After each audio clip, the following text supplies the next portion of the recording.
I was thinking throughout the speech, actually, of how he was using metaphors of movement, moving up and forward.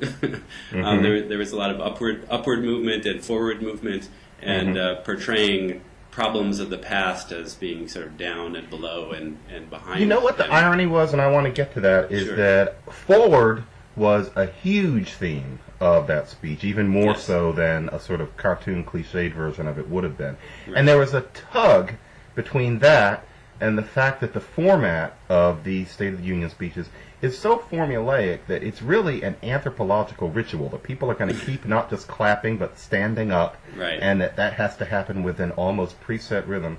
And State of the Union speeches, presidential speeches, have only been like that since roughly the 30s, and even then, if we could go back to listening to Franklin D. Roosevelt, a person now who is used to participating in that ritual would be surprised at how little they were expected to stand up and how much more seldom they were expected to clap. To listen to Martin Van Buren give a speech would have been a much different thing. It's as ritualized as stand-up comedy, where there's this notion that we're so used to, but it's really rather bizarre, that someone stands up and makes a witticism and you're supposed to laugh, and their job is to make the witticisms and to have several prepared. So it really is a very phony thing in its way. The fact that it conveys any kind of information or has any kind of art ends up being kind of a garnish because there's this stage blocking that they have to go through. Yeah, the ritualized or ceremonial aspects of it are always very, very prominent in the State of the Union, and even just the slightest tinkering with the ritualistic aspect causes great commentary. Yeah. Yes. Of course, we had the fact that the Republicans and Democrats are not sitting in their usual places, but we're doing this date night or prom night. That was a major story leading up to it, and even something as rather prosaic as the fact that he held off on saying the State of the Union is strong to the end of the speech instead of putting it at the beginning of the speech. Just a minor adjustment like that, again, was something that they chattered over, afterwards, and so yeah. I mean, the ritual aspects of it were. It's always interesting to see that, but at the same time, it's very constraining and does not lend itself well to the best of presidential rhetoric. It's difficult often to even think back on past State of the Unions and remember what they were all about. We might remember a phrase or two here or there, George W. Bush's axis of evil, Bill Clinton, the era of big government is over. Those tiny snippets might stay with us. But beyond that... And I think that in this one, that snippet might be we do big things. That's the one that the media seems to have picked up on, and so there's one. But yeah, we do big things. It's you can't get sort of simpler than it was rather Bushian, wasn't it? Yeah, that's right. Yeah, and I found that interesting. I mean, there's always, I guess, the attempt to actually make the message punchy in a certain way, soundbite friendly.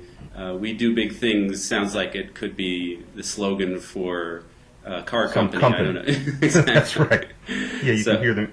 But you know what actually stood out in this one for me? And I frankly, I found the whole thing rather dull. I get impatient with the formula. But something that Obama deserves credit for is that whereas in Tucson, I think that what he summoned was his inner preacher, I think that in this speech he summoned his inner teacher, which is something I actually wish he had done more of in Tucson. If you're going to talk about how the nation's going to come together, then if that's not going to sound like a car commercial, then you probably need to explain. And notice that last night he did an awful lot of careful explaining and exposition. He's got his hand up, and there's this tone of voice that he uses. There's this breathiness that he uses when he'll say something along the lines of, I know we will, when he does that, instead of I know we will. He wants to impart information and to make us think about things. That's not something that you got from, say, our last president in really any speech, and it's not something even that Clinton did as much, generally, as Obama did last night. I liked seeing it.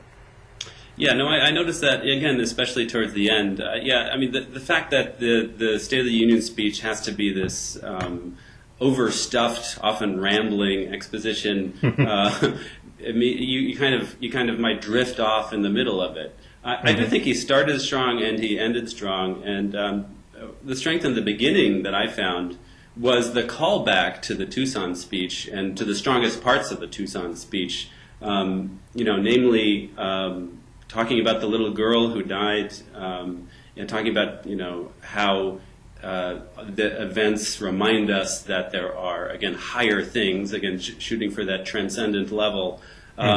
So thinking about that in terms of something that is beyond partisan politics, which he's always trying to find that rhetorical footing that puts him above the fray. But then, using that figure of the little girl in Tucson as a point of reference and a point of identification as well, saying that her dreams were no different from our children's dreams. We're all part of the American family. So